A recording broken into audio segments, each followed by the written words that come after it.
And our NEPA Scene Rising Talent Open Mic only has 4 weeks left, so make sure that you join us that last month. People usually we hit like not necessarily a lull, but we'll get a few less people in the middle, which didn't happen to us until this week. So then people start to wane off, and then everyone wants to get in at the last minute. So do not make that mistake. Do not come to all the last one and then not the other ones.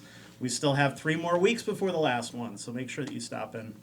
And a month left. And you guys are the generous sponsor of the grand prize this time, which I want to publicly thank you guys for. Absolutely. That's awesome. So if you saw the video that played before this, or if you've ever seen their Juicebox Sessions or anything like that, you know the kind of high-quality video that's on the line there. So you get $250 cash, a video by these guys, and a whole bunch of other prizes from Samuel Adams and LT Verastro and all those guys. So thank you guys for participating in that this season. I know you're a long-time supporter. I always see you at those events because it's the people voting are just as important as the people who show up to play as well. Mm-hmm. And it's hard to get people to come out sometimes because they're like, oh, it's kind of like amateur acts, so I don't know if I'm gonna like this or not.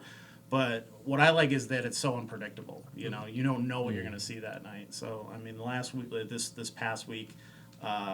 It was the guys in the Cryptid plus one member of Always Undecided playing Beatles covers. So it's like completely bizarre. I'm like, okay, and it sounded great, and they won the audience vote. So you never know. You never know who's going to come through. We've had some crazy ones. How many comedians have we had win this season? Well, in past season, this season, I think 2 so far. Okay. Cool. The one is like a comedian and magician. Okay. Yes. Oh, Tony. That's right. Yes. Tony's great. They're in past seasons. I think the comedians get intimidated because they see the bands and stuff, and they're like, I don't know if I'm ever gonna win or whatever. But we've had just as many comedians win the grand prize as we've had musicians win the grand prize. So it's about even, really. You never know who's gonna take it, especially because we mix up the judges. So maybe one of you guys want to be a judge on the final week. That'll be June 25th, I think. It's another Tuesday. But let's start with what made you guys get into making videos. What is your background before Ionic Development started? Oh, the background's a little crazy. I think Melissa's probably the most musically inclined. You went to school for it. Mm-hmm. I went to school for biology. Graduated, became a software engineer, did web development, and then I decided to move back home, just invest in myself, and build Ionic, but more or less with David, who's not here today. He has an actual degree in communications, so that was he brought some understanding, and a lot of it we've learned as we've gone. We're coming up on our 4th year now, so. Oh, cool. Mm-hmm. We all kind of bring something different to the table, which is, I think, pretty unique, and it's really cool. Mm-hmm. Gives us all a different feel as a company. So it's like a superhero team. Then. Yeah, yeah, we are. Special team. Yeah, all right. Cool. Who's the guy who runs really fast? Joey. No, it was me. I broke my hip halfway last week. Oh no. I've been packing because I'm trying to move. So trying to move. I was trying to get Rich to help me out, but no. That's a no on the Gorilla podcast. These skinny arms? No, that's not happening. No. Constantly taking beer breaks. Yeah, you gotta sip, sip and then go. So then, how did Ionic Development come together, and the team of people that you currently have come together? So David and I go way back, middle school. We did a lot of school projects together, especially in video. But I don't know, we just didn't see ourselves doing that for some reason. And we just one day decided to start doing it. It's been nice. Cool, yeah. I met Justin, like a year and a half ago? Mm-hmm. 2 years ago, something like that. At the time I was doing IT. I graduated with a math degree, actually. And, I mean, in my off time, I did play guitar and like a couple other musician-y type things and stuff. But we kind of got to know each other, and he ended up bringing me on as well. So, and I do more of the audio side of things, like the recording. side, and I do coordination as well for mainly Juicebox, but some of the other stuff like the actual video projects. Juicebox is David's baby, and then you're just like the mastermind that like, pulls all the strings. Yeah. Until David's ready to jump in. Makes it all work. Well, that's how it has to be sometimes. Like, I've always wanted to do like a podcast show like this, but I've never had the ability behind the scenes, the technical stuff of it. So sometimes you need like there's the idea people and the technical people and everything else all need to kind of come together. It's not just one, and you're going to be open up to new ideas too. You're not going to be stuck in your ways and the same thing. So what is your specialty? So I went to school for music. Okay. So a little bit different thing I bring to the table. I met Joey at ECMC a year ago or so. And I wasn't working with Ionic. And then I think, March I started? I'm pretty new.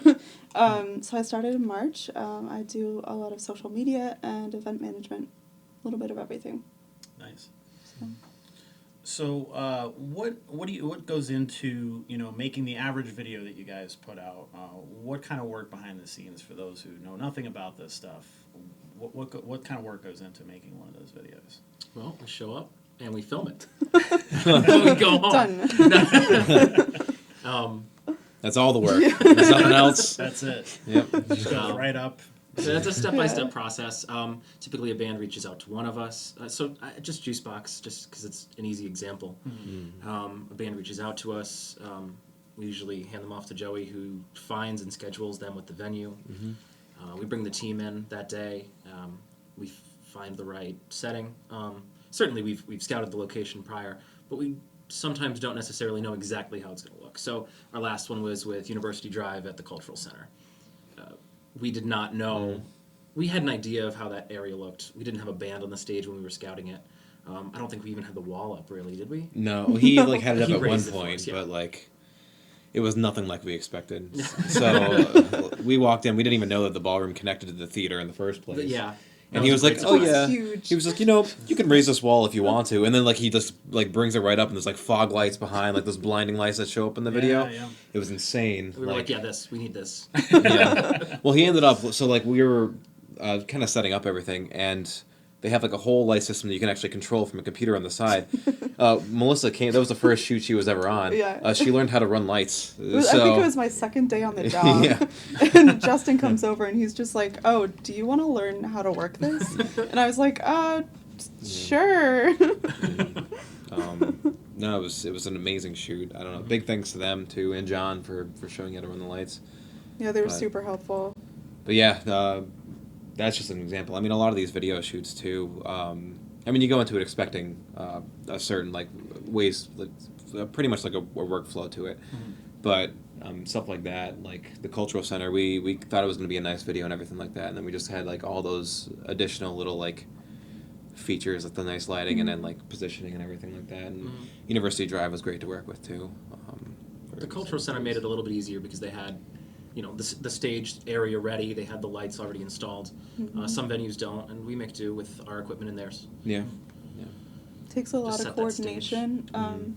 But everybody we've worked with has been super helpful and accommodating. And it's just, we get to meet a lot of cool people too. Yeah. So. I think that's one of the best parts of actually doing the videos is the people we get to meet through doing the videos. Everyone we've worked with, they're super nice. They're great to talk to, and they super helpful, and that helps us out too. Yeah.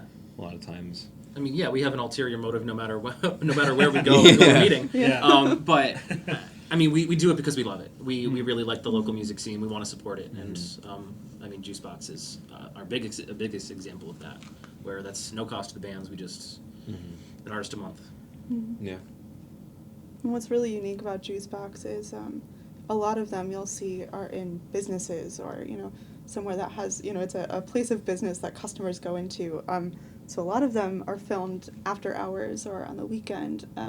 So someone has to stay behind and keep the shop open or whatever. So it's kind of unique. Yeah. Yeah, for those who maybe have never seen the series before, so you guys take a different band and put them in a different venue each time that you do these. Mm-hmm. So does that present different challenges depending on, what kind of band it is and what kind of venue it is too? I'm sure the venues are all different sizes and stuff Oh, too. yeah. Not everything is, a huge stage like the cultural center. That's a good Absolutely. question. Scheduling is fun because businesses have all different hours. If it's a Yeah. bar, they're open at night. Well, then people have full-time jobs. Okay, Right. that's a big challenging scheduling setup. Then there's just other things like a loud metal band in a fragile store. Yeah. We've had people That's worry fun. about like the amps in their windows. Right. Yeah. So I think the E57 one was interesting too because like you couldn't see it, but like there was just so little room for us to actually move like behind the band because we Oh, were yeah. just like in one of those rooms. I kept thinking that when it panned out, I'm like, that room is so small. Where are they? Like, where are they filming? Oh, someone was like from? right up against the wall, just like I was recording. I was in the hallway, like so I couldn't even see what was going on. I'm just like, is everything okay? I hit the shelf luck, behind me like guys. 3 times. And I mean, we were up right on Josh at certain points, so that was Yeah. yeah. Although one of my favorite occurrences for the send request video, so we did that at Stage West, and like after we put the video up, I think it was the third episode. So when we like filmed it, it was just us in the venue. Somebody commented they were first row for that show. Yeah. And we were just like, No, you weren't. Hope you enjoyed it. Yeah. Oh. Yeah, no, they're fun though. They're definitely fun. Like we've had like no bad relations. No, yeah. So And it's really, really, really awesome to work with the music scene because there's so much talent around here. And being able to kind of showcase that talent to other people, not just in Northeast Pennsylvania, our family and friends in Colorado or whatever can watch this, and it's really awesome to show people what we have here. yeah. Oh yeah, no, absolutely. Juicebox is all about, giving local bands a platform where, if they want to get booked a gig, they have professional video and sound to show themselves off. To go, like, this is why you should hire us. Juicebox is supposed to be a live performance. We don't do an audience, but we do, that's straight through. And that's an example of their work as best as we can show it. Yeah. And it also lets us show off like local businesses as well, which Yeah. Right. I feel like a lot of them don't get the exposure they deserve. In Zumo's Cafe, they were like our second venue, and like we just reached out to them and they were like super accommodating. Everywhere really has. We have had like no issues, even where we thought we were like, maybe we should be like a little more careful. The people are usually just like really into it, like they're Go really for supportive. it. Especially as we've hit like the larger venues, we've been very surprised by like, hey, we want to do this thing, and they're like, yep. We're like, that's it. Yeah. Just, yep. Cool. Yeah. I remember the day we got the cultural center like acknowledgement. I was like, wow, Yeah. okay. Yeah. But yeah, no, it's good. It's a nice little community we have here, and like makes me happy we get to show that off a bit to like the world, because I feel like a lot of these businesses and musicians like they go unnoticed, so Right. it helps us give them the more exposure. Well, and be thankful that it is drama free, because I've done stuff like that for another publication, which shall not be named, many years ago, and most of them went really well. But it was a series that I was trying to bring back after a previous editor who was unceremoniously pushed out the door, and all his hard work with it. I'm like, we need to bring this series back, and so I worked hard to try and make that work with a video production company and stuff. And it was just like, it was drama all the time. And it wasn't the bands, it was, different people that I had to coordinate with, because I had to work for a big company who, doesn't understand that stuff at all. They Yeah. don't get art and that kind of thing.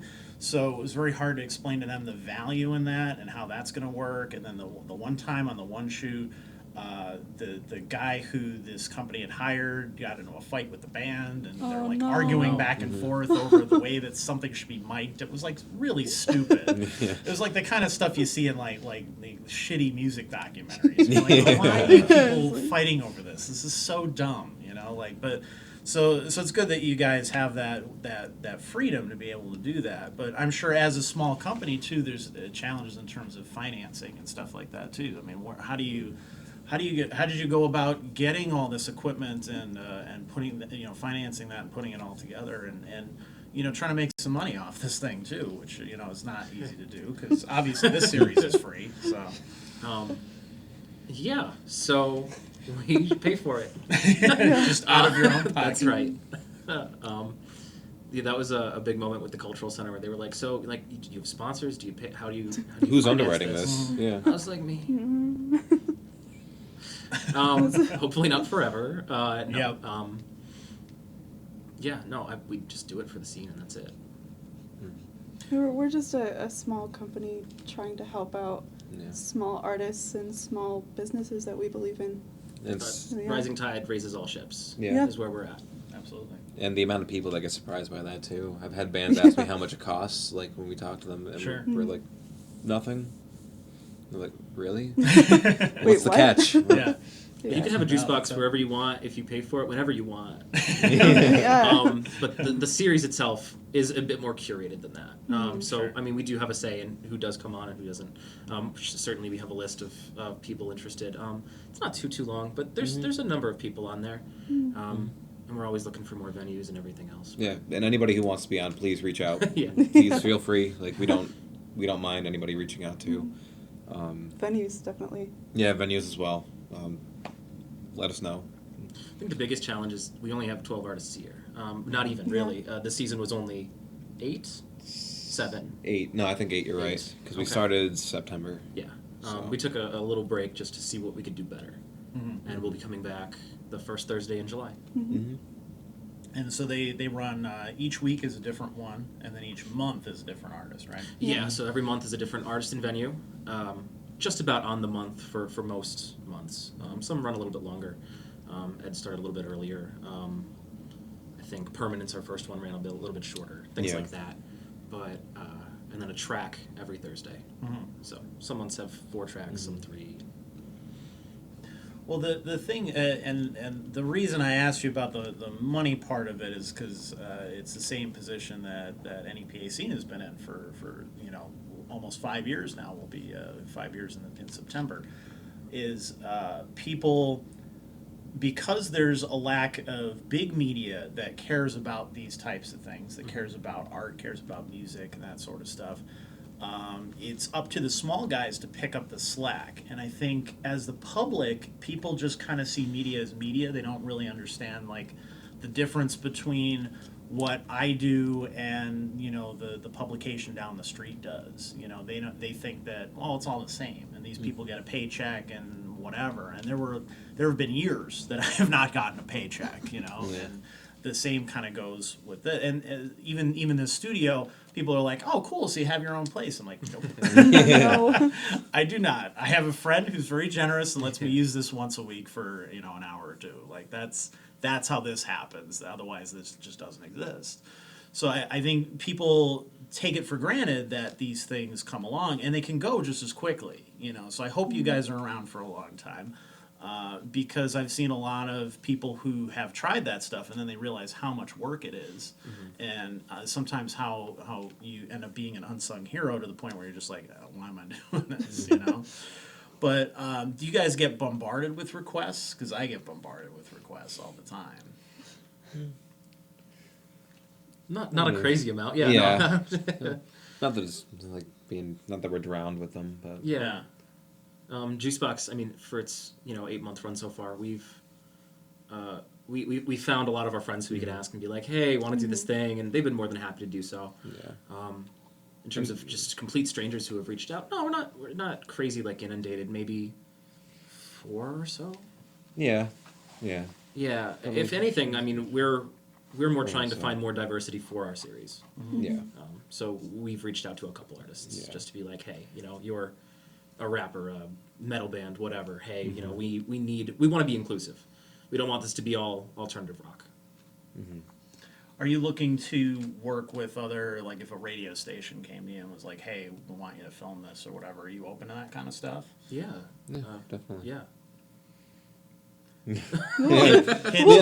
Yeah. All of the radio people that I know. Well, I'm just saying this as an example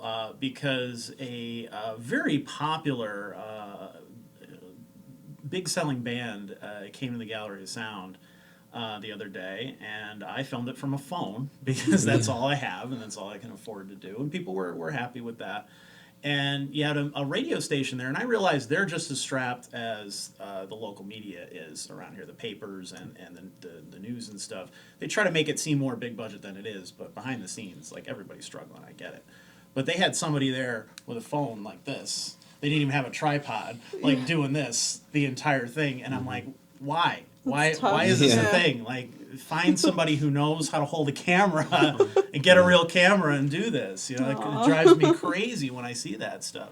Same with, like, the local papers and stuff around here. I wish they would have more of that, you know, high quality sort of stuff that you guys are putting out. Because, I mean, if you guys could do it out of your own pocket, why can't these people do it out of their own pocket? I'm just saying. You know, I'm just putting it out there. But you guys have another series, too, called Breakfast with Steve. We do. And then it's very different than what we've been talking about. So tell us a little bit about that. That was us going, hey, we don't just film musicians, so we filmed a musician with a musician guest. Yeah, no, Steve's been talking about doing this Breakfast with Steve thing for a little bit, and we had no idea what he was going on about for a while. And he was like, just come over, just bring some cameras. I don't want this high budget or anything. We were like, not high budget, okay. We'll just make it happen. So we intentionally made it very retro in that respect. And so it's still really, it's the same equipment that we filmed Juicebox with, but just, you know, now in Steve's kitchen. And Oh, and I held the microphone. Yes. I was a boom microphone That's our myself. mic stand. Yeah. I'll be right back. Do you guys know Steve Warner at all? So Steve Warner is a local drummer and a handpan player, and so he's played in a bunch of bands over the years. He has his own solo stuff that he does with the handpan and stuff.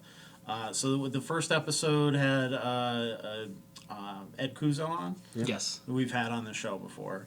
So was that kind of just to try to feel how is the series going to work? Because it has that very on the fly sort of feel to it. And it's supposed to.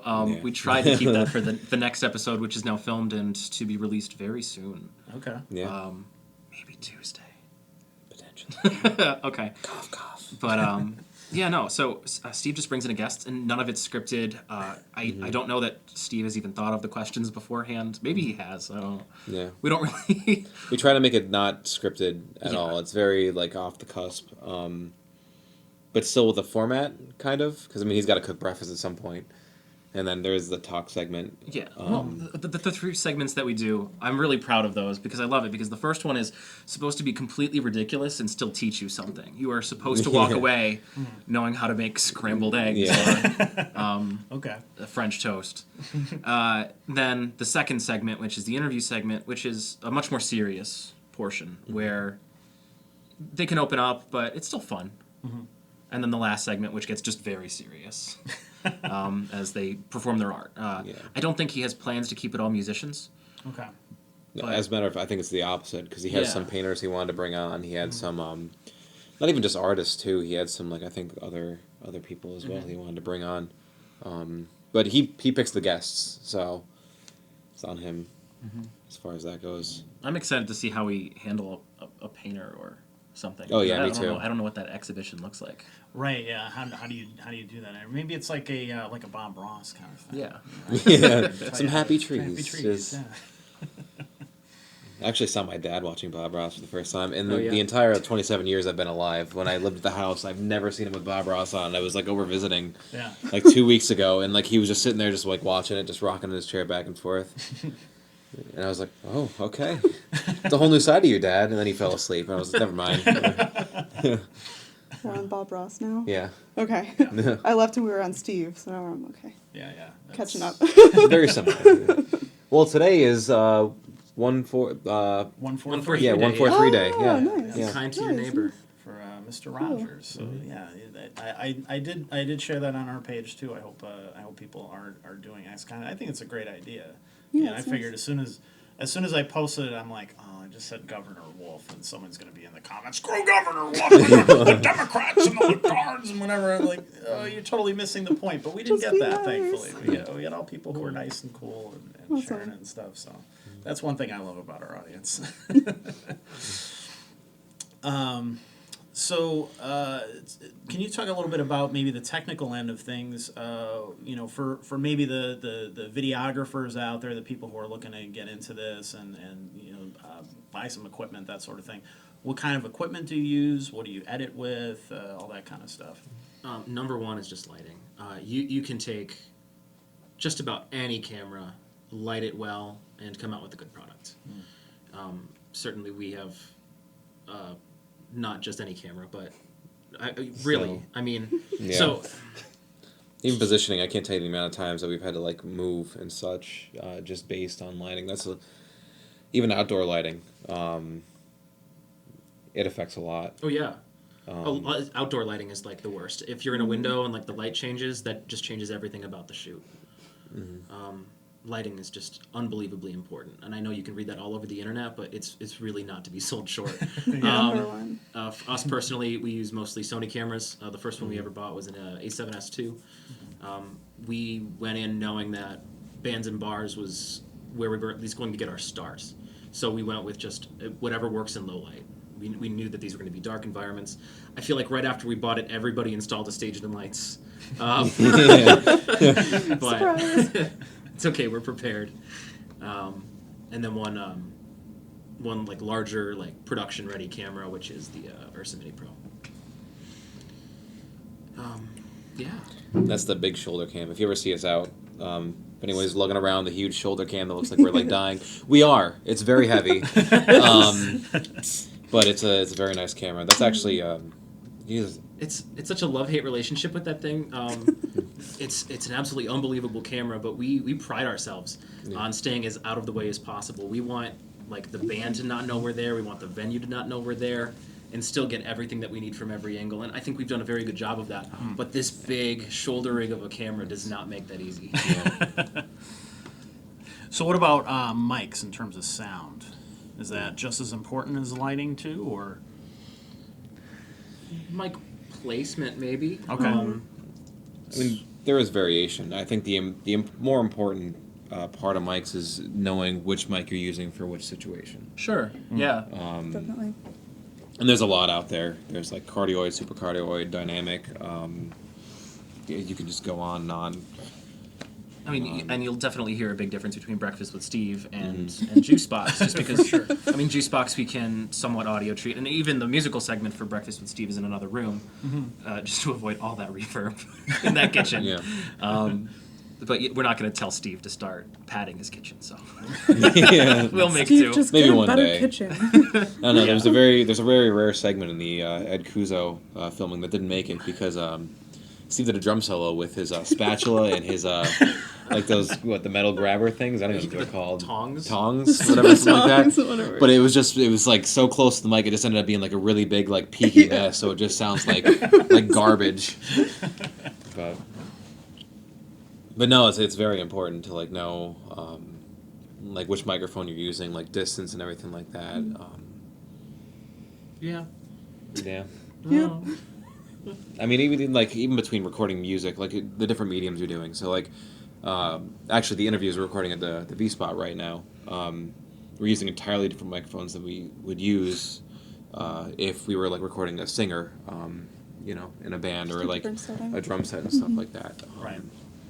But Actually, most of our productions, because they are live, all have that similar setup where we have the lead singer up in front or the interviewee, and we have a lot of noise behind them that we need to try to cut back on. yeah.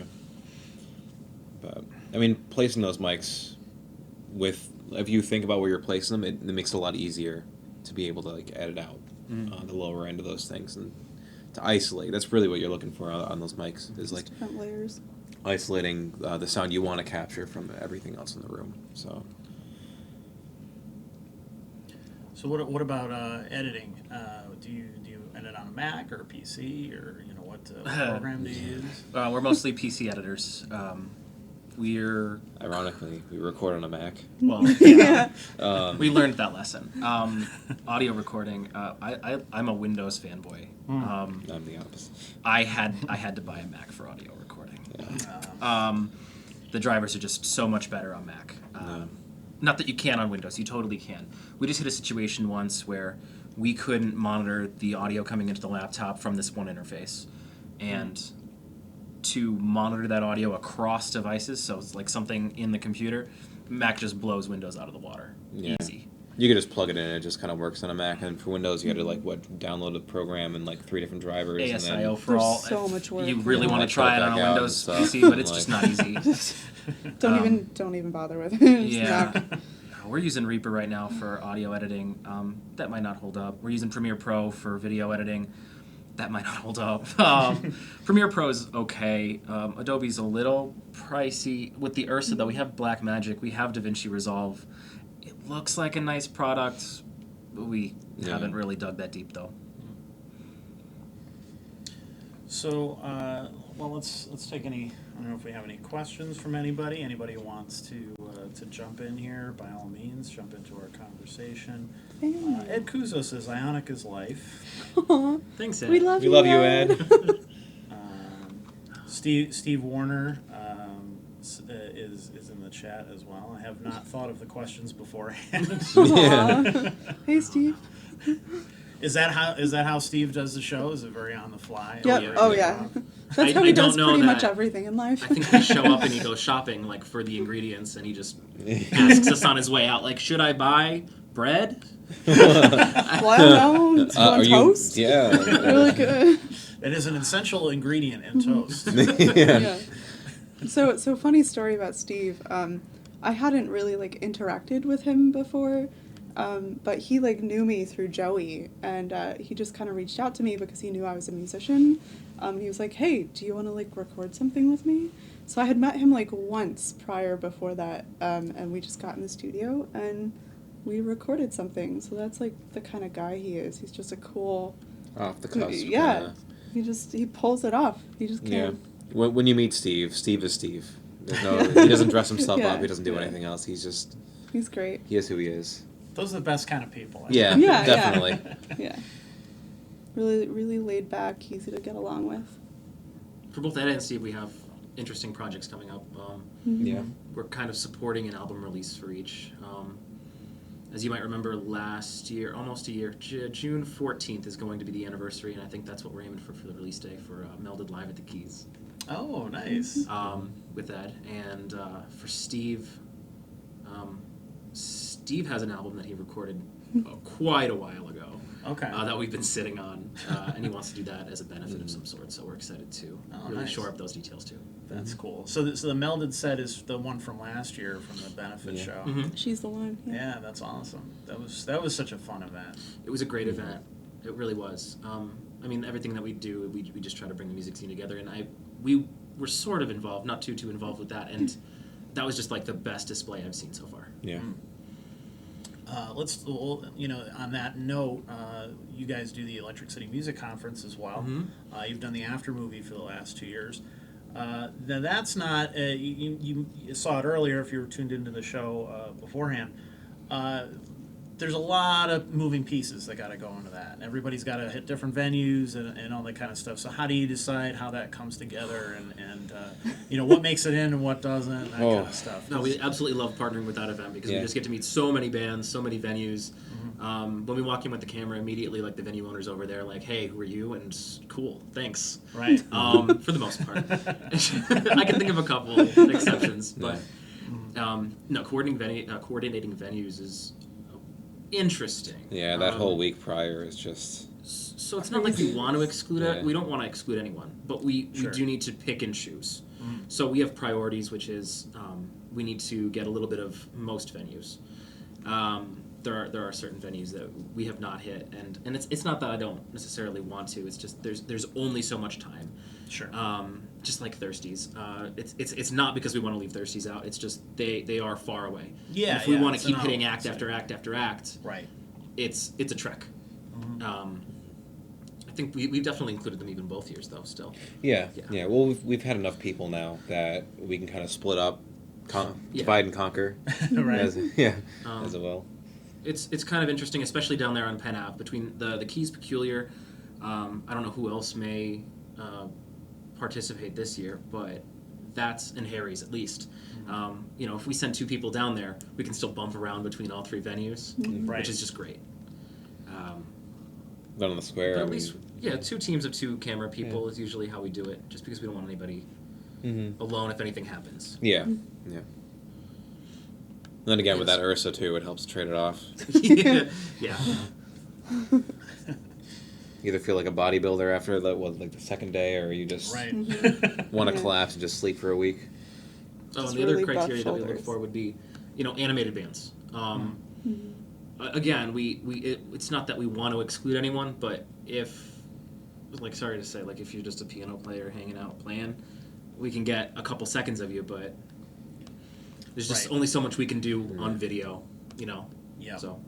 And it's a highlights reel, so you really want to Yeah. okay, here's It's a lot of something energy. really cool that happened. Here's somebody who's putting a lot of effort into what they do and stuff too. And it's not easy because as a very amateur photographer, because I'm more of a writer and interviewer and stuff like that, but I do the photography thing as a necessity for the site and for what I do, and getting that one shot is very difficult sometimes. So I'm sure it's the same way with video, trying to get that one shot that you need, or that one angle or whatever. Especially when you're fighting a crowd, like the Steamtown Music Awards comes to mind. Where it's utterly insane in the V spot. It's more packed than I've ever seen it, and everybody's like shoulder to shoulders. I don't know how you guys got any footage. From that. You end up developing almost your own form of yoga, where you just you twist yourself into these weird positions where you're still balanced, but you're aiming. Well, It's I'm just only standing on one foot now. Let's see how this goes. And I needlessly bashed piano players there for a moment. Was it Will Wood? Will in the Yes, okay. Will Wood and the Tapeworms. No, that's He's playing with his Yeah. foot. He's jumping up on there. I love Will Wood. So liven it up I over there. was right there for that. I love that guy. I think he's so underrated. And the V spot too. The V spot, it gets packed, but we still manage just fine. Vinny's very accommodating. The staff's very accommodating, and that stage we get a lot of our best footage there. And you guys helped us out with our live stream last year, which I appreciate. Which, no, to Joe Cavison was watching earlier. I love these guys. We love you too. Hey, Joe. Do not ever put those bands next to me again. I will come to this camera and I will strangle you. Do not do that to me. That was so awkward. I'm right in the middle of a sentence and the band's blasting in my ear right next to me. Okay, I guess we're stopping this interview now. Back to you guys. We had to start and stop 100 times. So we'll try to coordinate that a little better this year. Maybe I'll start the interviews earlier, whatever it takes. But otherwise, it's always a fun event. I love participating in that. I love being the media sponsor of that. We were caught a little off guard by the internet situation outside the V. It turns out when you put a whole bunch of people in one spot, yeah, and they're all using the cell internet at connections, once. Yeah, aren't so great. Yeah, That's that's so hard if too. you'll have us again this year, we'd love to. Yeah, try to no, I fix would that love a to. little I bit. would love to do that. That's the things that you show up, and then I remember the year before that, to prevent this kind of stuff from happening. I have a decent camera. I had it hooked up through my shitty $200 computer that I run the whole site on, and if it dies, Oh, no. oh god. And then it starts to pour rain, and there was supposed to be tents, and then the guy who was supposed to get the tents didn't get the tents, so then it was okay, so I'm covering this thing in trash bags and trying to interview people in the rain and stuff. Innovation. Then it doesn't work, so then I'm all right, I'm gonna do it on my phone, I guess, because I don't have a choice. And I was trying to hook the mic into the phone and get that to work, and it wouldn't work. So then people are yelling at me in the comments, like flipping out at me, I can't hear you, you're an asshole, whatever. like I did this on purpose. I don't want you to hear these interviews that I spent all this time writing questions for, and I've got a line of people all looking at me like I'm a dick, But so those kinds of things happen at the last minute, and you just kind of have to deal with it. Yeah, roll with it. There's no choice in that. You guys have covered other events as well. You've been to the Launch Music Conference. Is that different from what they do at the Electric City Music Conference? It seems like a different kind of event. Yeah, a bit. So that's what it's a primarily a metal / rap I think they're trying to conference. change that. They've been moving more towards like a general conference. Yeah. Okay. Is that because of the scene in Lancaster, or just is that how it started? I think that's how it was. I think Okay. you were there before Yeah, any of yeah. us. But no, we got down there, and they do. The way they have it structured, they do panels in the mornings. So they do panels from like I want to say like 9 until like 3, and then after that they switch just right to music. And they had music all throughout Lancaster. For anyone who hasn't been there, they have a decent amount of like different venues down there. But I don't know, it was really nice. We got down there. The first act we actually saw was Toothless, which they're local. local. Oh, It's yeah, really cool. awesome guys. Eric Novosky, he's at Novro Studios and everything like that. But they were amazing. Then we kind of like got to run around the city a little bit, but the structure's a little bit different. Just because Electric City, they do. Well, we have the awards obviously the first night, Right. and then just all performances, and then Sunday is when we have all like the speakers and everything like that. So. I don't remember any award ceremony at launch, but It was a really cool festival, yeah. though. They bring in a lot of, professionals in the industry, just like ECMC. yeah, It's really neat. Yeah. It's cool. definitely. Regardless, it's good to see like people just trying to bring music out and put it to the forefront and such. So, be it Scranton, Lancaster, wherever, it doesn't matter. As long as people are out there trying to put their art out there. So even the open mic, I like that people are actually putting themselves out there. Yeah, and you know, like it's tough because like some people feel intimidated because they're going up against people that and I said it's never against it's Yeah, not you're not definitely. don't compare yourself like there was a guy who got up this week and it was the first time he ever played drums publicly. Oh, cool. And he was more, guitar guy and stuff like that. I remember he came about a year ago and played some guitar and stuff and just did some solo stuff and whatever. Yeah. And left. And the same with this. He played to a track of him playing guitar, and played drums and stuff. And that takes guts. Oh, because definitely. it's not, you're going to get some idiot at the bar who's like, oh, yeah, blah, whatever. Yeah. And it's like, well, you're not up there. You're Yeah, not, exactly. You don't have the guts to get up there in front of people and put yourself out there. And everybody's got to start somewhere. Oh, yeah. I think that's what people don't realize. Like, I think people have this false expectation that, like, anybody who gets up on a stage with an instrument is going to be a rock star right away. It doesn't work that way. There's a competition component to your open mic, but it's Sure. still, in essence, an open mic. Yeah. A lot of Yes. those comedians use it as an opportunity to tell new jokes. They don't always land, Right. but that's their opportunity to... Yeah, they're trying it out. I mean, Yeah. we've seen that in Wilkes-Barre, Scranton, like through benefits, through everything. Even She's the One was a big example of just musicians coming together to support each other. Right. And I mean that range, like the amount of musicians we saw there, even at Ed's release show, the benefit for your house, which I hope that's going well. Oh, your yeah, house as yeah. well. But we see a lot of this throughout like the whole music scene in the whole Northeast. Like a lot of these bands, they all come together. And I mean the end of the day, like I mean a lot of these bands aren't even trying to necessarily make money. They just want to get Right. their songs out there. They want to put their art out there, and I think that's the most important part. But having a space like an open mic like that is so important, especially in a scene as big as this. I mean, some people might not think that the scene is so big, but I come from Honesdale, which is a lot smaller than Scranton, and I came to Scranton my whole life to be a part of the scene, and a lot of people forget that some of the bigger bands used to be that guy that was playing drums for the first time on the Yeah, stage. So, for sure. just that support from everybody in the room is really important. You have to start somewhere, and more importantly, the Scranton music scene is way bigger than you'd ever imagine. I maybe not to your audience; they may know better than most. But whoever says that there's nothing to do in Scranton is totally wrong. We're Sure. running around like crazy. We can't hit everything that we want to hit Yeah.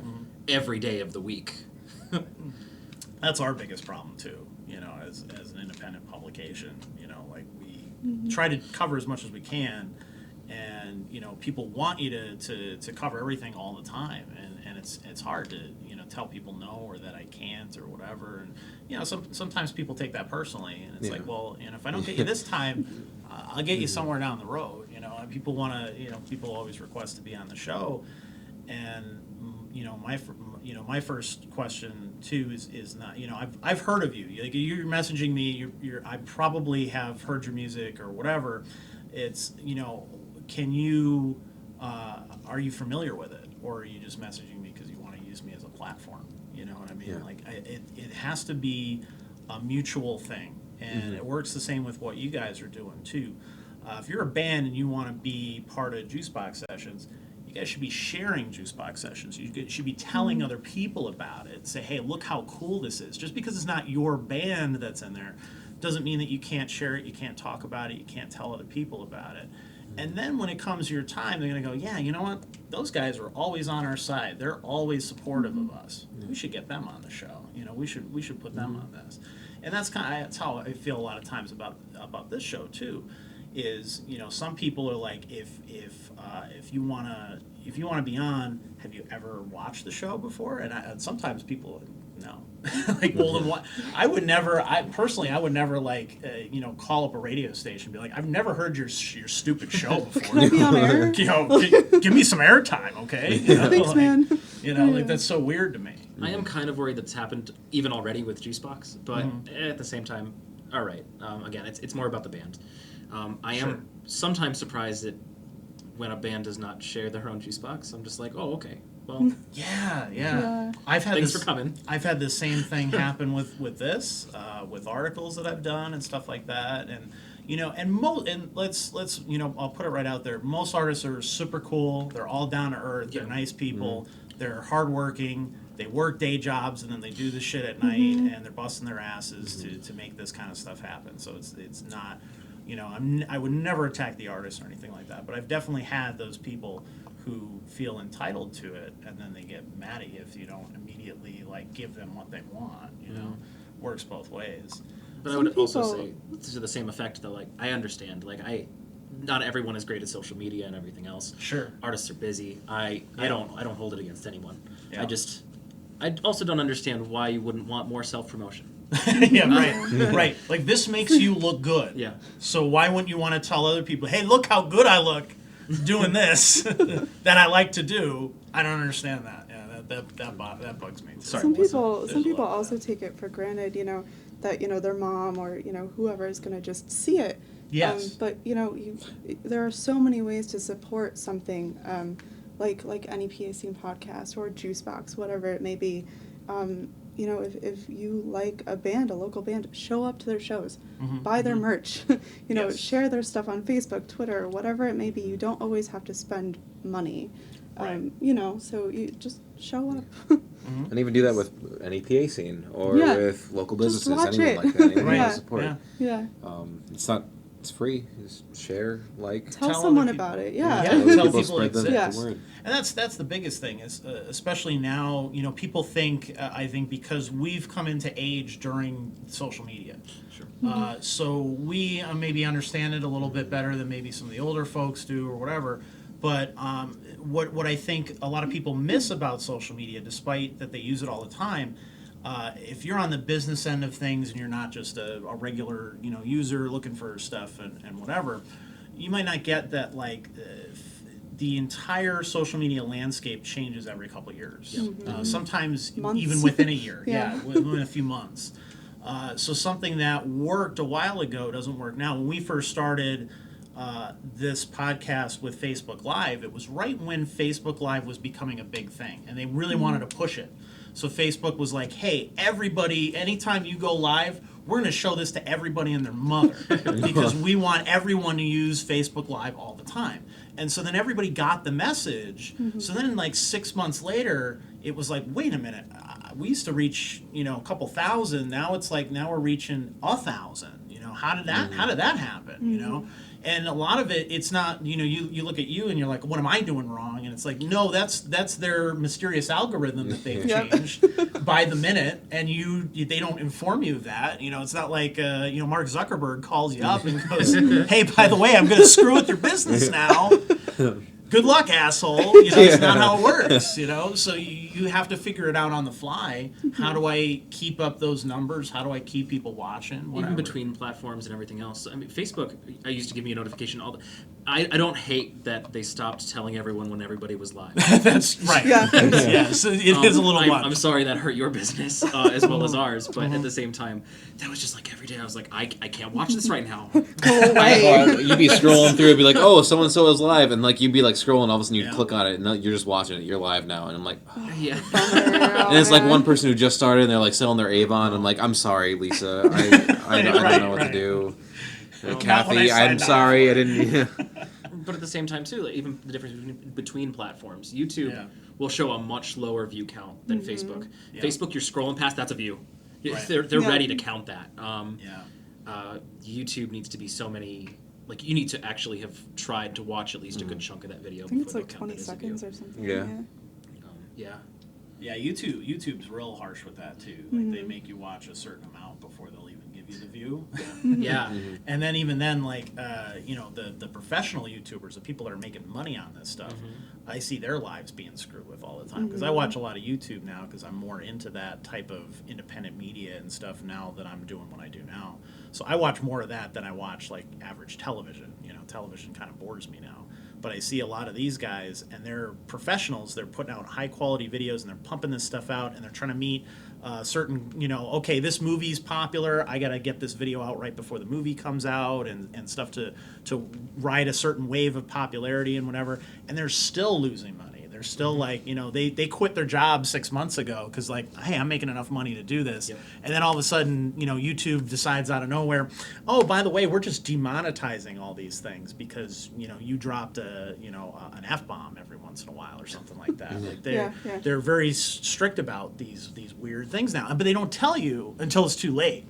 So you've already made the videos, you've produced them, you've already quit the job, you've invested all this money, and then they're like, oh yeah, and by the way, we're changing your whole business model. Have fun with that. It's a huge double-edged sword. I mean, they need to make money too. Sure. They need to please their advertisers. Otherwise, then Chase Bank isn't advertising on your video anymore. Right. They don't want to. Yeah. So they want to push the most uncontroversial stuff to these advertisers. Right.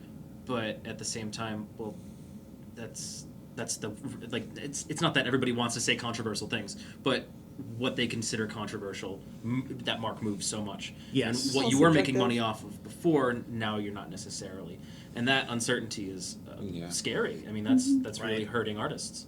I mean, on the converse of that, whenever Facebook ends up advertising me on a video, I usually close it. If it's something I want to watch, like I'm halfway through and I was like, now I have to watch this 30-second video. I'm not invested. Yeah. Bye. They like Yeah, put it right in is the Facebook middle. Yeah, I like know. new? I'm like ready. It builds suspense. I'm like, okay, I'm ready for this, and then just cuts the ad. I'm like, They have to be using AI to like find like the most important moment in that video. Yep. and I'm like, wow, you always disappoint me. I just Because I used to just close the video. I used to be like, no, Right. I'm not watching this ad on Facebook. And now Yeah. I'm increasingly, I'm like, no, this is the part I was here for. Yeah. I just go, I'm not here for this part anymore. I'm just, Yeah. The hardest part, though, on their end, and I see it on my own end too, is when you do make money on it. Then like people want you to be successful enough that you keep making the thing that they like, but they don't want you. They don't want to help you in any way in terms of advertising. Like if you put in it, like a lot of times now it's like a sponsored thing where like we do. We'll introduce the show, we'll talk a little bit. I talk for 2-3 minutes about our sponsors, and then we're right back into the show. But I see YouTubers doing that all the time, and people are like, "Yeah, screw you, sellout. I'm not gonna do. I'm not gonna watch this. And they're like 30 seconds or less of like, oh hey, support this, this sponsor because they make websites or something like that, and then they're right back to the content that you tuned in for. But people immediately like resent you for it, for like making money on it. I don't understand that at all. It's a tough world. I'm somewhat excited, somewhat not excited. You've seen a lot of these platforms, YouTube, they have not just like the subscribe to this channel, but this like support this channel now, where you can pay them $5 a month and get exclusive stuff. A lot of like Patreon or something else. There's another service that just started doing that too, and that's kind of cool. But I'm also Not not Twitch. jazzed about paying 10 people $5 a month. So Right. Yeah, it becomes like how Netflix now. Everybody wants to be Netflix, and they're making all these subscription services for different channels and stuff, and which it is like kind of what I've always wanted at the same, because I pay, my wife pays for cable. I don't. I'll say, I don't pay for cable because I don't watch enough TV to make cable worthwhile to me. But it's like $130 a month or whatever it is for many, many channels that I will never watch. I'd rather pay per channel. I would like that, That'd be but nice, people aren't looking at it that way. They're not going, no, I'm not paying per channel. I don't want to pay more than one subscription service. I want it all in one. And I'm like, yeah, that's great and all, but Good you luck. think about the Yes. worth, how much You're cable paying is. 130 for like Yeah. ESP 1 through 7, and then you have like the Game Show Network 1 through 8, and then you Right. have, Yeah. like, VH1 1 Yeah. through 9. Like you just keep going. Yeah. I mean, I don't know what the easy solution is. You can't just say like, oh, well, if everybody just did this, it'd be great. It'd all I mean, work like, out. yeah, if Comcast could just hand me like $200 an episode and Great. they don't want any mention, that's great. I'm happy. Yeah. Right, exactly. No, but Because you, as content creators too, you never want to pass it down to the artist. I've never charged an artist to do an interview. I've never charged an artist to be on the show, and I will never do that because that crosses a line journalistically too. Yeah. Where you it's not a pay per play sort of thing. That's not how this works.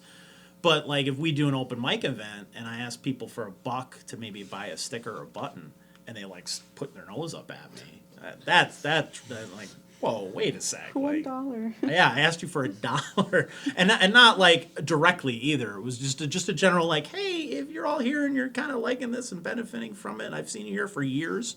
Maybe you want to buy $1 worth of stuff. Yeah. Maybe and most people do. They honestly do. They'll throw something in the bucket. But you do get those people kind of put their nose up at, and then like, well. Then these things go away, and they're the first people to go, why did that thing that I like so much go away? Where did it go? It's the same with shows, really. Going back to a discussion we've had many times on the show, if you don't go to the shows, they go away. Yeah. And then you go, well, where'd the music scene go? Well, you didn't go to the shows. Yeah. Show It's the up, same yeah. people, yeah. It's all about showing up, and that's the important thing. Is I every weekend that I can, I try to get out to shows because it's important, even if I'm not covering it, just to let people know, like, I support you, I know you exist, I want you to keep doing this. Real quick before we wrap up too, we talked about some of the music conferences you guys have covered, but you've also covered other stuff like PAX East, New York Comic Con, stuff like that. Maybe talk a little bit about that. I've done New York Comic Con before, and it's very overwhelming. yeah, so it's just like launch. Launch, I was not there. At Comic-Con, PAX, things like that. I am the only one present there. Okay. This past PAX, Teresa came, and she'll be coming with me to Comic-Con this year as well. But those are crazy events. I love them so much. I've always kind of wanted to go to a con, never really worked up to the courage, the will to really drop the money on the ticket, go out and do it. But now that I've been to one, I'm like, I'm an addict. Like I need to go back. To not go back would be crazy to me. So the first year we were at PAX, we went under a media badge with a Sonic fan site, which was just interesting. It was an interesting experience. We just did some light video work for them, and that was great. Then this year, PAX is tough. They like to hold their media badges very close to the chest. Okay. So this year we were like, fine, we'll just drop the money on it and go. No, it was Thank cool. you. And for Comic-Con, that's just a crazy ride too. PAX is busier and more in my wheelhouse for games. I'm a lot more of a gamer than I am a comic fanatic. Okay. I've read some graphic novels. I don't know that I've ever picked up a comic book in my life. That feels weird to say, but sure. No. Can have some I Love Lamp. We'll pass. Yeah. Oh, perfect. But and those events are just like crazy with people and everything else, and I love them. I really, really do. Comic-Con, the first year, I let the person who contracted us out kind of take the reins on the whole planning experience. So I just kind of followed him around, did whatever I had to do, and that was fine. The next year, I kind of realized that I really like Artist Alley. I like going down, meeting the people, drawing the stuff. Right. The show floor is great and all, but there's nothing like going downstairs and appreciating something and then maybe even paying that artist yourself firsthand and having that connection and conversation with them. That's really incredible. Yeah.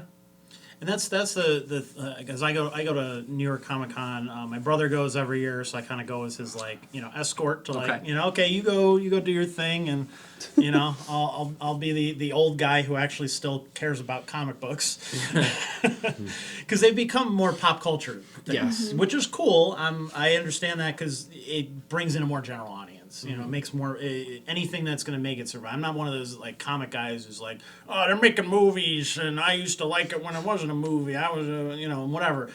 That's cool. I'm glad that they do that because I love the movies too. But I hope that more people will then discover the source material as a result of that. And the comic industry in general has always kind of struggled with that. Like they'll even try to tie in if Avengers is the big movie. We have a new Avengers relaunch where you can pick it up from this issue, and you don't have to read anything in the past, and people still don't pick it up. It's just the hardcore fans are into it, and it's very hard to get new fans into the print part of it. But that's the best part is to go into Artist Alley or something like that, talking to these creators who draw this stuff out all the time, who write the original stories that all of these movies are based on. Yep. And a lot of times their lines are nil, next to nothing, because they're so underappreciated. But none of this stuff would be possible without them creating it first, because all the movies are based on storylines that are usually decades old, or even some stuff that's more recent. And those guys don't get paid a lot to do what they do either. It's a hard living in that kind of stuff too, and it's a very quick turnaround. And you gotta give I don't know how they did it back in the day, Stanley and Jack Kirby. I don't know how much they paid to be an Artist Alley, but they're down there just selling prints for $20. And they're writing, they're drawing stuff on the spot too. Yeah, So a lot of them are contracted stuff right then and there. That's really cool too. Yeah, and I love the custom stuff. That's not easy. I feel like panels are underrated for every. Yeah. There's certain ones that I get real packed, like the Walking Dead one usually gets pretty packed and stuff. But I'm like, you can watch that online. Yeah. This last Comic-Con I went, and it was I think it was Neil Grossman, Claudio Sanchez, and R.L. Stein on the panel. And I was just I never expected to be in a room with these three people. Yeah. Right. That was crazy, and they're always full of good information. I learned that Claudio uses a Pantene Pro-V, and that's just invaluable information. Absolutely, that's something you need to know as a fanboy. You need to know that. And I had a cool the first time I went. My goal was Chris Claremont because he wrote all the best X-Men stuff back in the 70s. And he was amazing, and he held up the whole line just to talk my ear off about stuff, and wanted to sign all my books, and talk to me at length and whatever. It wasn't kind of looking over my shoulder, looking at the watch kind of thing that. Those are the kind of experiences that are great. And then on the other end, you get these celebrities who show up and they want hundreds of dollars worth of stuff. But it's also, everybody's got to get paid. The agent's got to get paid. The con's got to get paid. The handler's got to get paid. All that kind of stuff. So there's a lot of costs that go into it that people think oh yeah, these Hollywood guys show up and they want $200 for an autograph. And I'm like, yeah, I get that. It's $200 for a scribble is a sin. Is a sin. I get it, but everybody's got to get paid. Everybody. There's so many other factors into getting them there. And making sure they're there for that weekend. They're probably taking time off of a shooting schedule or something else if they're shooting movies or whatever the case may be. So there's a lot of stuff involved. So you're making stuff for fan sites and things like that. Mm-hmm. We do sort of. So Lou Balsani is a sometimes contributor to Ionic. Okay. Back in the day, he had me make him hypocritic reviews where he refused media, and so it started strong. It's kind of waned as we've gotten full-time jobs and everything else. We're out of college and whatever else. Yeah. But we've kind of started to contribute back to that. So we're at all these conventions anyway. Yeah. So you might as well do something. Yeah. That's cool. Yeah. So, let's talk about your event coming up. You have the NEPA Music Scene Mixer at the Regal Room in Olyphant this Sunday. May 26th, starts at 6:30. Yep, until 10 p.m. So what made you guys want to put this together? Everything. So I think the company's core mission is better place to live and work for NEPA, support artists, things like that. It's on Facebook. I don't know. It's a little bit more detailed. Yeah. But part of that mission for us is bringing the music scene together. I think there was a moment when we were at a show, James Barrett and Amanda Rogan, two awesome people, met in front of me, and I went, how do you not know each other? So that really like drove the point home where, while I really like the music scene, but there's a certain sense of community that's still maybe lacking. It's there, but we want to help make it stronger. Yeah. And this is just the first way we're going to start to try. So this is the first kind of event that you're doing of this nature. Yeah. We've booked very small events in the past, but this is our first larger, and hopefully we'll do a little bit more. Yeah. And this is so we invited musicians, photographers, venue owners, promoters. Yeah, so ultimately we picked a day off for musicians. So we picked Sunday before Memorial Day. So we figured, your gigs are kind of over, but you don't have work on Monday. Right. So it's a chance to kind of relax, meet some people, but not take it too seriously.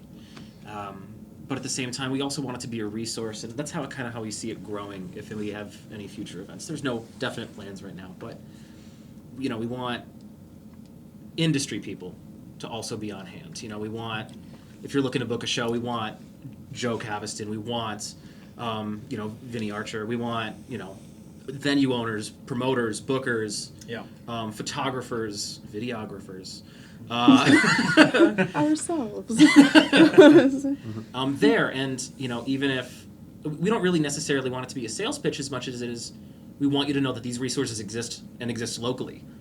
So yeah, I mean, a lot of connections. it. A lot of it too is putting a face to the name. So like, we wanted like local we invited Jack Retz because we want people to meet him, to be able to be like, oh well, I want an instrument. Like I can go to Jack and actually talk to him and like know who he is, see him face to face, and like I'm actually talking to a person, Right. not just going to a place. Jack Retz with Northeast Music Center. Yeah, with Northeast. Same with us. Like you can actually see us, talk to us. Joe, Vinny, any of the venue owners, anyone that's going to show up, like. That way, you're not just going up and you're talking to this organization. You're talking to an actual person, so you know who Sound they are. engineers, someone that does live sound, like Steve Yeah. Zampano. Yeah, like Steve Zampano with Paradise. But it's a little less intimidating when you're not just approaching an organization you know nothing about. Right. You're approaching like a person who has like a personality, like Yeah. that kind of I mean, stuff. that's what makes so. NEPA great, is you can really put a face on most of these businesses, and we're all friends. That's like really nice, I think. We all try. It's not hard to find. Yeah. We're trying. Absolutely. Yeah, definitely. Yeah, but also if you want to be part of this event, reach out. Yeah, it's please reach Sunday. So you can still RSVP for that? Yes, you can. Yeah. Okay. Definitely. So find NEPA Music Scene Mixer on Facebook. You type that in the search bar. It's probably going to be the first thing that comes up. If you have any Facebook trouble, event. just reach out to Ionic Development or any of us. Yeah, and big shout out to George Pachisi with the Regal Room. The Regal Room has been awesome. Super accommodating. It's super nice that he's letting us use this beautiful space for this. So Yeah. George is also in Black Tie Stereo. We have such a great relationship with all of our clients. I feel like Black Tie Stereo has been awesome. The Charming Beards. The Charming are Beards amazing. have been amazing. University Drive. Yeah. Ed is amazing. All of our Juicebox artists. Alma Mater just Yeah, dropped Alma another Mater. album. Oh, it's Oh, amazing. Well, yeah. EP, right? Yeah, NEP. Yeah. You might see them on here in a few weeks. They have a show coming up at the Keys as well. Yes. Yeah. I'm looking forward to seeing that album live too. I was not extremely surprised, but I was very happily pleased with how it came out. surprised. Yeah.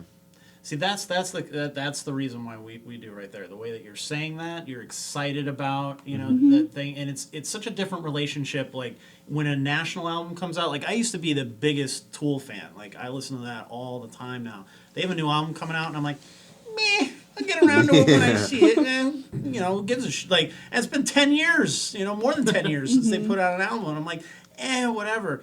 But the new University Drive, Yeah. new Oh, Alma yeah. Mater, that's what I'm excited about. Because you get a personal relationship with these people, and you get personally invested in These are their your yes. neighbors. These are your friends. The person you went to high school with. It's really a great connection. It's very unique in NEPA. And it's not to say that, I still don't listen to national bands, but I listen to local bands a lot more now. Because I'm more invested in them. I'm more interested in what they're doing. Well, even It's putting more a face personal. to the name. Yeah. Yeah. Yeah. I didn't know Ed before I listened to University Drive the first time, and Yeah. like I actually met him, and I was like, wow, this is like Yeah. one of the most genuine people I now know. Right. So That's a crazy experience too. And I love that about local music is that you can listen to the music, enjoy it, and then bump into them at the bar. Yeah. Right. Yeah. yeah. Catch them Permanence at the was grocery another one. store. Yeah. I met Scott like after I listened to Permanence for the first time, and I was like, wow, these guys are really good. And like, I mean, same with Alma Mater. Like I heard their stuff, and like I love them live, and like it's just Yeah. I'm all of super our local excited. artists, Charming Beards too. We have a crazy number of very talented local artists. I mean, the Juicebox is all about just trying to figure out how they can get the exposure that they deserve. Yeah. And kind of echoing, like you go into Artist Alley over at the Yeah. cons and stuff like that. That's one of the things that I think is amazing about being in Northeast. Like you could hear all these like amazing artists, you hear these products and stuff that you are like, genuinely really really good, and you can meet them. Like Right. it's not hard to like right down the street most times. I'm really excited for James Barrett's new album. Yeah, Well, yeah, he's name been working hard dropping on that. here is Really excited He's for been that. hyping it, Full so band. have we. Yeah. I'm excited. Yeah, it's been a Yeah. very very good like this year has been like amazing for music. Yeah, good local locally. music Like year. yeah, I've watched that So. kid grow up. It's like Yeah, I feel he's like cool. I feel like a dad now, you know, because I'm not having kids. So I see kids like him, and I'm like, oh, he's got the long hair You now. don't and the care. beard. Who are you? Where's that 15-year-old kid that I met? How many years ago? You know, But that's he, what's so he came to our special, open yeah. mics all the time and stuff. And yeah, you watch him, you know, grow up and I think he was writing adult level stuff when he was a kid. Yeah. So now Yeah. that he's getting older and It's so stuff, much it's more like, mature now. what is he gonna be? You know, what is he gonna be putting out next? Like I that's feel like it's super been a little bit of like a exciting. reset button from like Embra to James Barrett now, but Yeah, yeah. it's been awesome watching him grow. yeah, and you might be able to watch him a little more. Yeah. Maybe. Maybe. And you know that's the biggest challenge. First Jays of July, huh? I'm excited. Potentially. That's the biggest challenge with any PA scene, and I think it's the biggest challenge with what you guys do too, is getting the general public as excited about this stuff as we are, you know, and them, you know, you see that all the time. Like people are very critical on social media, and social media is an essential part of what I do, and it's a big part of what you guys do too, to get your stuff out there. And people are very harsh and very critical, and if they don't immediately recognize like who the name is, they just kind of scroll past it and whatever.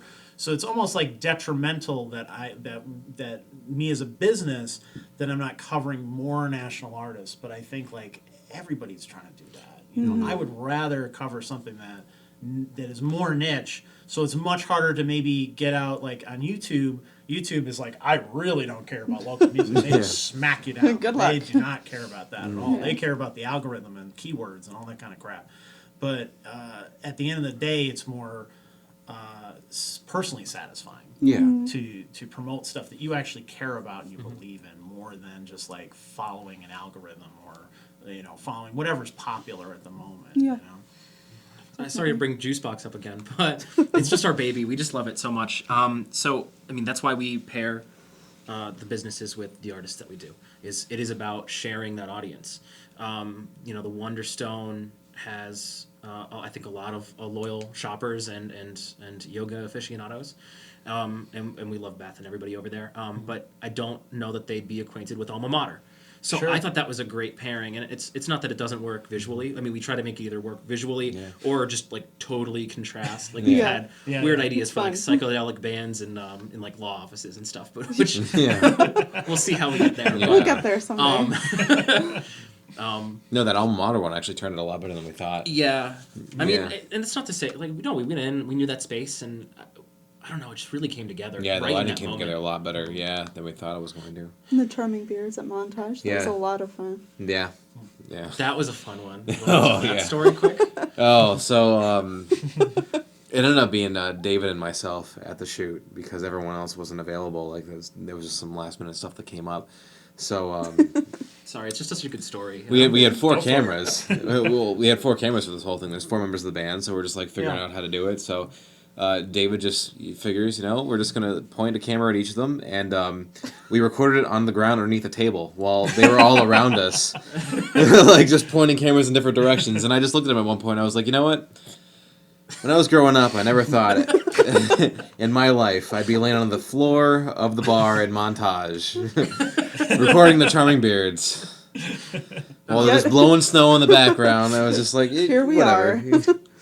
But I mean, it was cool. It was definitely cool. It came out like awesome. Like they sounded amazing, and that was actually the first one that we put on Spotify. On Spotify. So they ended up they didn't have any like new recorded stuff for like a while. So we were like, you know what? Like it came out really really good. Like when we edited and everything like that. So we were like, do you guys want to like upload it as like a new album or anything like that? And they're like, yeah, sure, whatever. So we threw it up there, and I mean, it's doing well so far, I think. And that we like split 50-50 with them.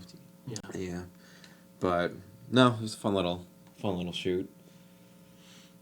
I think they had they commented down here too. I'll read through the comments very briefly.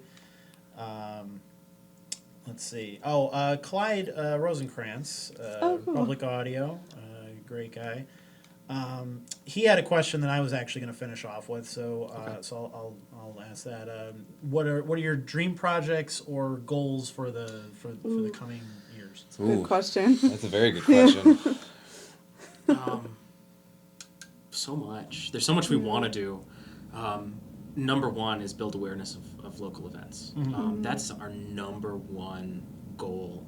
I don't know that we have a really solid plan on how to do that yet, but it is such a big issue, I think, and it's an important one for artists, people who live here. That's a quality of life thing. Yep. There are things happening all the time, and people just do not know about them. And it's partly their lack of trying, I think. Sorry, for sure. But They at also the same need to time, be accessible. yeah, maybe Yeah. like I've been to a lot of calendar websites that haven't done the best job of listing off, especially things that I care about. Right. Yeah. So there's definitely room for improvement in terms of awareness, but That's awareness for beyond just music too. Yeah. That's Oh, local art in artists as general. well, photographers, Theater, filmmakers, dance. theater, I dance. feel like I don't know enough about theater, but I'm just not in that circle. And it's sad to say that I don't know where to go to find out about those events. I'm sure I could have friends and I can ask, but it's tough. Yeah. It is, and to be fair to the local media, they're strapped, and so they can only do so much too. They're very overworked and underpaid because I've done that end of it too.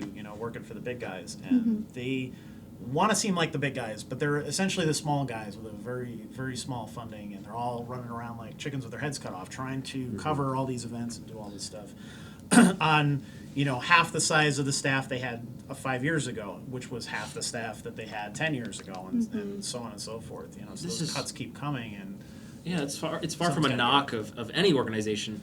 Sure. I do think we're all trying our best. Yeah. Some artists just don't know how to promote themselves either. Well, that's true, but also they have their audiences. Was going to be my next point, which is like I know that my grandma reads the paper. I'll open it up on the website every once in a while if it's easy to get to. Those are the events that my grandmother is going to go to, and not the ones that I'm necessarily going to. My mom reads the paper. She'll watch our videos. And she'll watch you. yeah. So proud of you, son. But no, she was one of the people that used to be like, oh yeah, I read the paper, and like there's all these events going on. Where are you going this weekend and stuff? And like, I mean that's a big part of it. I mean, to be honest, me personally, I wouldn't even know how to get an event into the paper. Probably contact the paper. Probably contact the paper. Yeah. And certain events do like a great job of that First Friday. I mean, they're First Friday does everywhere. push themselves. They have the map, which is usually pretty good. Yeah. As well. I think Honesdale they have second Saturday. Yeah, second Saturday. Second Honesdale. Saturday. Then Wilkes-Barre has third Friday. And it's really cool that the different towns and areas around here in Northeast Pennsylvania kind of, I don't know if they do this intentionally, but they kind of work together so that events aren't all on the same weekend and days and things like that. So, I'm from Honesdale, I get to go to second Saturday Honesdale, and then First Friday Scranton, and then Third Friday. Third Friday Wilkes-Barre. Yeah. But really, it was like trying to raise that awareness so that we don't have people like in Scranton, Wilkes-Barre, Honesdale, anywhere really. It's like there's nothing going on here. I don't know what's going on because there's a lot. It's just. And then, I mean, shout out to at least 2 members of Co-Creative. I don't know if Co-Creative it's itself the organization does it, but we went to that Wilkes-Barre Connect meetup, and I mean it was just the same sentiments echoed over and over and over again. We have so many great events, we don't know how to get people to come to them. Everybody, all my neighbors say that they don't know that anything's happening. So yeah, I really felt the inspiration flowing throughout that whole meeting. It was really great. I hope they keep doing it. Yeah. It's cool. And then from there on, I mean, we're gonna try to build up Juicebox a little bit. It's gonna grow. Volume 2 Yeah. coming back in July. That'll be interesting. We've been kicking around the idea of trying to do a larger show kind of deal too. We'd like to see more events like ECMC, I think. Yeah. Maybe not quite that size, but Well, I want to see more at like the Iron Furnaces as well. the Iron Furnaces, we just love That's like that a venue. dream Yeah. location and stuff. Yeah. They've done a good job. I'm not sure how it's gonna, because I don't know, have they had a show since they had the damage from that? It was like a hurricane that came through last year. I think that damaged. But that was a lot better than I thought it was going to be. The whole setup they had there, because I've been to the fire at the furnaces. Right. And when they had Lovely the band there, as well as Jukebox the Ghost, yeah, Dirty Jukebox Heads, the right? Ghost, Dirty Yeah, Heads. that Yeah, was that show. I mean, that was in the rain, but it was still like. It was so much fun. Yeah, even though it was. poured, It it was was. so much fun. But it was it had that like happy medium where like, so if you go to like a show at Montage where you have like, the whole lawn area and stuff like that, like you get that kind of like outdoor larger venue kind of space, but it was still small enough that it wasn't like off-putting almost. Right. Because like I mean a lot of those, like if I go to Montage, like I'm not knocking Montage 'cause I know the size of the venue itself, but like you know you'll sit in traffic for like a while because everyone has to leave because it's just the amount of people that go there, Yeah, which there's only is one good way for up them. and down. So. Yeah, but like at the Iron Furnaces, I mean, like it's rough parking there and stuff like that. But I mean, like it was still a nicer, like smaller venue. You can get kind of closer to the stage. If you didn't want to be, you still had enough room that you can like kind of get out. So it had that like that nice happy medium. People don't know how much they want walkability. Yeah. Use the parking garages. Right. They're empty, I promise. They are definitely Oftentimes cheaper than the street parking. Yeah. Yeah. Walk. It's really not that big of a deal. I know a lot of people who are like vehemently like, I'll drive around that square like 3 times and there's no parking, and they're upset about it. And That's been me. I live downtown. I'm like I gone to the grocery store, I have like 20 bags. I'm like I don't want to walk. and like no, I'll get upset about it too. But we are so spoiled. Like you don't park outside of the venue in Philly.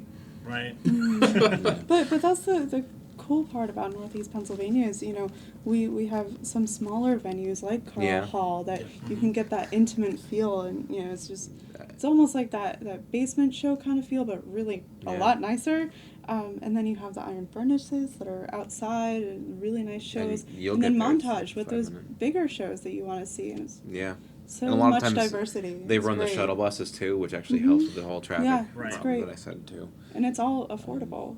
It's nothing is outrageous. So I'm like, it was really great. constantly blown away that so here's some organizations. Colts does like not service like Montage Mountain the resort, and especially like for those beer festivals and stuff. Like I think that would be like a great option. Yeah, absolutely. But they are doing I think a free shuttle to and from the Heritage Fair, which is Cool. I'm excited for that. Yeah. I'm very Yeah, excited that's an for that. interesting event. I hope that comes together well this year because it's the first one that they're doing. So yeah. And there was, you know, the only thing I could knock about it is that I don't think the county did a great job of telling you everything that was there, because I had trouble. You know, I had somebody send to me all the heritage stuff. None of that stuff is posted anywhere online. We are literally the only one that has any information on the actual heritage part of the event. And this coverage. was like, NEPA Scene not exclusive. The background of the. and not on purpose. Like it was like, you know, one of the guys that I know who was working on it sent it to me, and I'm like, this is great.